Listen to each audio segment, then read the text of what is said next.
Welcome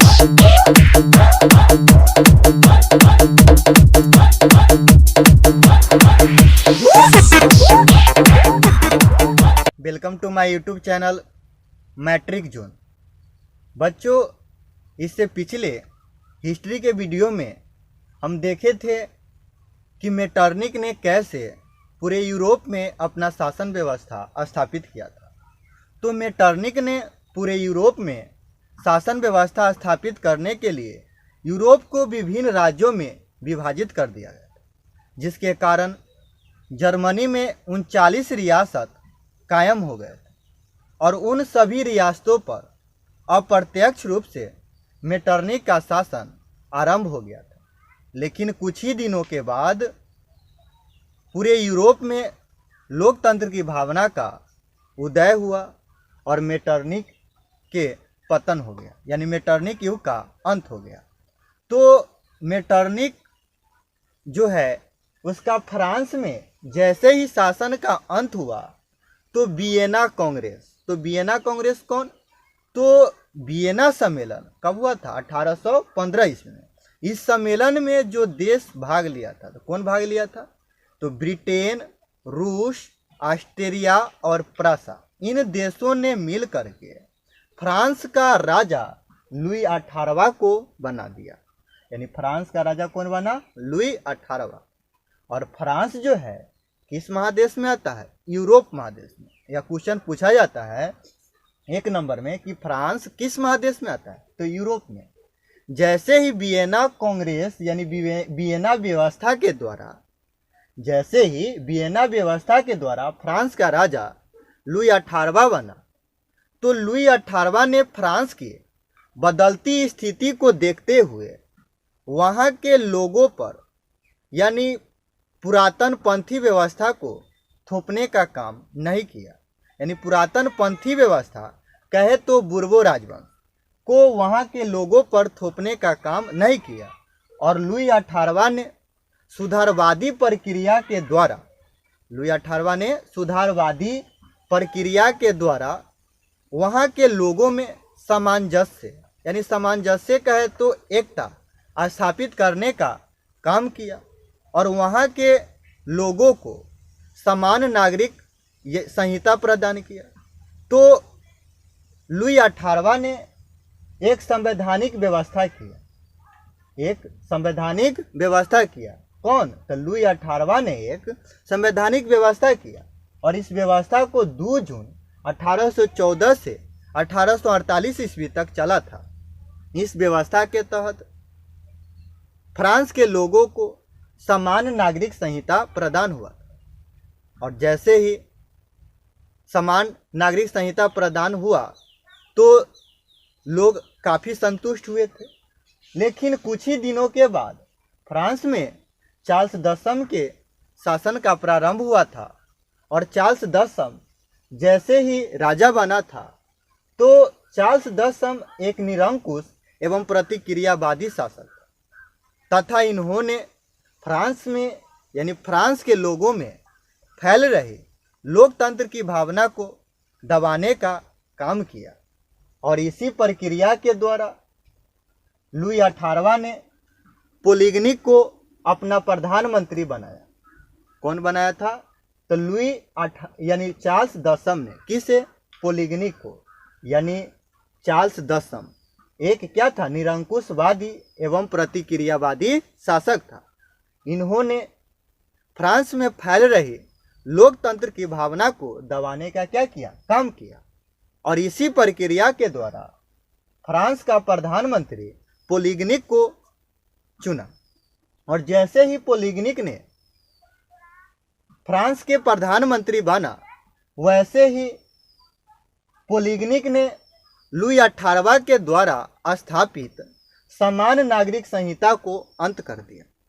और जैसे ही समान नागरिक संहिता का अंत हुआ, वैसे ही वहाँ के लोगों में यानी काफ़ी असंतुष्ट हुए और पोलिगनिक का जो है विरोध करने लगे। इसके साथ ही चार्ल्स दसम के शासन का भी विरोध करना प्रारंभ हुआ।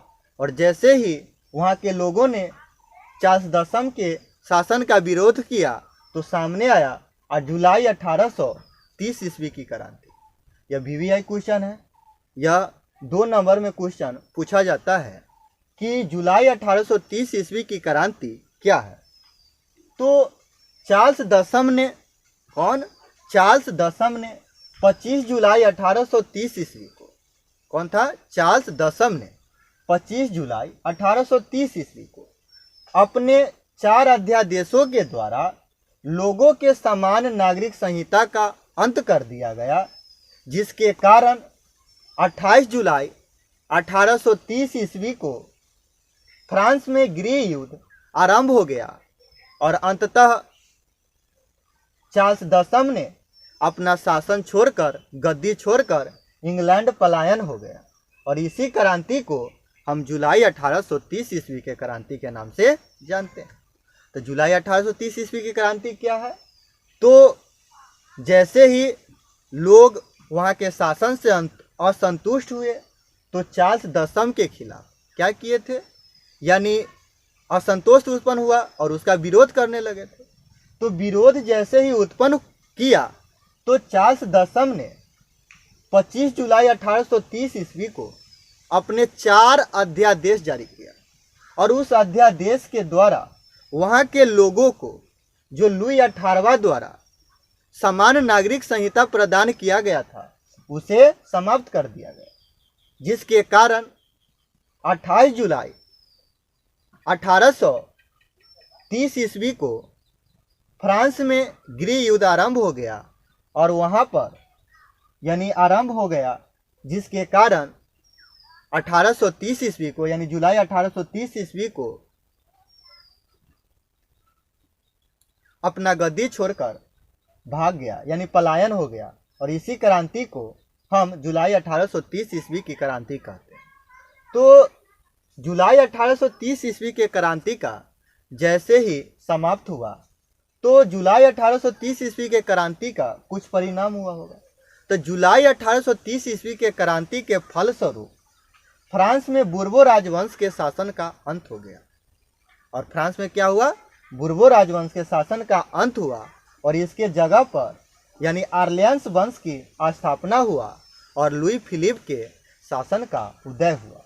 अगर क्वेश्चन पूछा जाए कि जुलाई 1830 ईस्वी के क्रांति का क्या परिणाम हुआ, ये भी क्वेश्चन पूछा जाता है कि जुलाई 1830 ईस्वी के क्रांति का क्या परिणाम। तो जुलाई 1830 ईस्वी के क्रांति का परिणाम निम्नलिखित है कि पॉइंट नंबर 1 में लिखेंगे कि फ्रांस में बुर्बो राजवंश के शासन का क्या हुआ? अंत हो गया। जुलाई 1830 ईस्वी के क्रांति के पश्चात फ्रांस में बुर्बो राजवंश के शासन का क्या हुआ? अंत हुआ। पॉइंट नंबर 2 है कि फ्रांस में आर्लियंस वंश की स्थापना हुआ और पॉइंट 3 में लिखेंगे कि लुई फिलिप के शासन का क्या हुआ? उदय हुआ। और जैसे ही 1830 ईस्वी के क्रांति का यानी हुआ था उसका कुछ परिणाम यानी प्रभाव भी पड़ा हुआ। तो 1830 ईस्वी के क्रांति का प्रभाव यह हुआ कि फ्रांसीसी क्रांति के सिद्धांतों को पुनर्जीवित किया था, क्योंकि जुलाई 1830 ईस्वी के क्रांति के पश्चात बुर्बो राजवंश का क्या हुआ था? अंत हो गया था। और जैसे ही जुलाई 1830 ईस्वी के क्रांति के पश्चात बुर्बो राजवंश का अंत हुआ था और फ्रांसीसी क्रांति के द्वारा भी बुर्बो राजवंश का यानी विरोध किया गया था, जो कि जुलाई 1830 ईस्वी की क्रांति का प्रभाव यह हुआ कि पॉइंट नंबर 1 है कि फ्रांसीसी क्रांति के सिद्धांतों को क्या किया? पुनर्जीवित किया। पॉइंट नंबर 2 है कि वियना कांग्रेस के उद्देश्य को निर्मूल कर दिया, यानी वियना कांग्रेस यानी वियना सम्मेलन में जो 4 देश भाग लिया था उन देशों ने सोचा था कि पूरे यूरोप में क्या किया जाए? पुरातन पंथी व्यवस्था यानी बुर्बो राजवंश को स्थापित किया जाए। तो उससे क्या किया? निर्मूल कर दिया, यानी उससे उसके शासन का अंत कर दिया गया।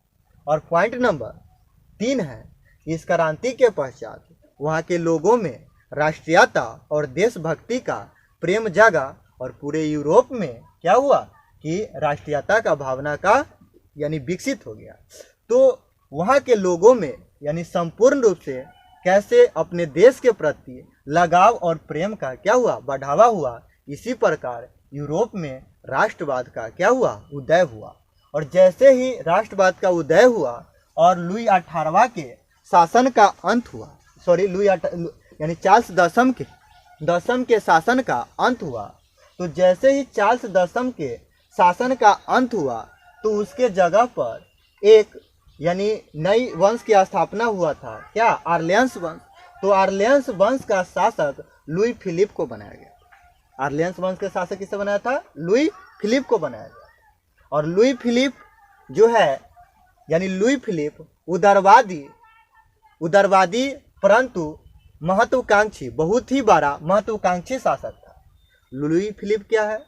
तो लुई फिलिप यानी जो है लुई फिलिप उदारवादी एवं बहुत ही महत्वाकांक्षी शासक था। इन्होंने अपने विरोधियों को खुश रखने के लिए स्वर्णिम मध्यवर्गीय नीति का प्रतिपादन किया था। अगर लुई फिलिप कैसा शासक था? तो लुई फिलिप उदारवादी परंतु बहुत ही बड़ा महत्वाकांक्षी शासक था। तो लुई फिलिप ने अपने विरोधियों को खुश करने के लिए क्या किया था? तो स्वर्णिम मध्यवर्गीय नीति का प्रतिपादन किया था। और इस नीति के द्वारा लुई फिलिप ने गीजो को 1840 ईस्वी में अपना प्रधानमंत्री बनाया था। और गीजो जो है वह कट्टर प्रतिक्रियावादी शासक था। क्वेश्चन है कि लुई फिलिप ने अपना प्रधानमंत्री किसे बनाया था? तो गीजो को। कब बनाया था? तो 1840 ईस्वी में। गीजो को अपना प्रधानमंत्री कब बनाया था? तो 1840 ईस्वी में। गीजो क्या था? तो कट्टर प्रतिक्रियावादी शासक। यह किसी भी प्रकार के संवैधानिक, सामाजिक एवं आर्थिक सुधारों के नीति का विरोध था, यानी विरोधी था। कौन? तो गीजो जो था वह कट्टर प्रतिक्रियावादी शासक था। इन्होंने किसी भी प्रकार के संवैधानिक, सामाजिक एवं आर्थिक सुधारों का क्या था? विरोध था। इसी के पहचान तथा इसके साथ ही लुई फिलिप जो है वह पूंजीपति वर्ग के साथ रहना पसंद करते थे तथा पूंजीपति वर्ग को शासन में कोई रुचि नहीं था। इनके शासनकाल में, किसके? लुई फिलिप के शासनकाल में वहाँ के जनताओं में भूखमरी और बेरोजगारी की व्यवस्था उत्पन्न हो गया, जिसके कारण वहाँ के लोगों ने लुई फिलिप के विरोध में यानी आंदोलन किया। जिसके आंदोलन किया जो सामने आया 1848 ईस्वी की क्रांति। अभी क्वेश्चन 2 नंबर में पूछा जाता है कि 1848 ईस्वी की क्रांति क्या है? तो 22 फरवरी 1848 ईस्वी को 22 फरवरी 1848 ईस्वी को पेरिस में थियर्स के नेतृत्व में एक विशाल भोज का आयोजन किया गया। एक विशाल भोज का क्या किया गया? आयोजन किया गया। और जगह जगह लोग जा करके लुई फिलिप का विरोध किया, जिसके कारण 24 फरवरी 1848 ईस्वी को लुई फिलिप गद्दी छोड़कर इंग्लैंड पलायन हो गया, यानी भाग गया, जिसे हम 1848 ईस्वी के क्रांति के नाम से जानते हैं। तो क्वेश्चन है कि 1848 ईस्वी क्रांति क्या है? तो 22 फरवरी 1848 ईस्वी को पेरिस में थियर्स के नेतृत्व में एक विशाल भोज का आयोजन किया गया और लोग जगह जगह जाकर लुई फिलिप का विरोध किया। और विरोध करने के पश्चात ही 24 फरवरी 1948 ईस्वी को लुई फिलिप गद्दी छोड़कर इंग्लैंड भाग गया। और इसके जगह पर यानी जो है यह क्रांति को हम 1848 ईस्वी के क्रांति के नाम से जानते हैं। इस क्रांति के तत्पश्चात ही फ्रांस में यानी फ्रांस के जो लोग हैं उसे नेशनल असेंबली के द्वारा जो है गणतंत्र घोषित कर दिया गया, जिसमें गणतंत्रवादियों का नेता लामार्टिन था। यानी फ्रांस में जो है गणतंत्रवादी का नेता कौन था? लामार्टिन। तथा सुधारवादियों का नेता लुई ब्ला। यानी सुधारवादी का नेता कौन था? लुई ब्ला। फ्रांस में गणतंत्रवादी का नेता कौन था? तो लामार्टिन। तथा फ्रांस में सुधारवादी का नेता कौन था? तो लुई ब्ला। और कुछ ही दिनों के बाद क्या हुआ कि यानी यहाँ पर जो यह शासक जो थे गणतंत्रवादियों का नेता कौन? लामार्टिन। तथा सुधारवादियों का नेता लुई ब्ला, जो इसके माध्यम से फ्रांस के 21 वर्ष से ऊपर के सभी पुरुषों को मताधिकार प्राप्त किया गया। और कुछ ही दिनों के बाद इन दोनों विचारधारा जैसे गणतंत्रवादी और सुधारवादियों के बीच कुछ विवाद उत्पन्न हो गया, जिसके कारण कुछ ही दिनों के बाद पुनः फ्रांस का सम्राट लुई नेपोलियन को बना दिया गया और इसी के पश्चात पूरे यूरोप में यानी यूरोप के लोगों में देशभक्ति और राष्ट्र का प्रेम जागा यानी उत्पन्न हो गया, जिसके कारण वहाँ के लोगों में यानी यूरोप में के लोगों में एकीकरण की प्रक्रिया प्रारंभ हुआ और इसी प्रकार जर्मनी, इटली, पोलैंड इत्यादि देशों का एकीकरण प्रारंभ हो गया। यह वीडियो यहीं पर समाप्त होता है। वीडियो देखने के लिए आप सभी को धन्यवाद और आप लोग से अनुरोध है कि इस वीडियो को अधिक से अधिक लाइक, शेयर और कमेंट जरूर करें। धन्यवाद।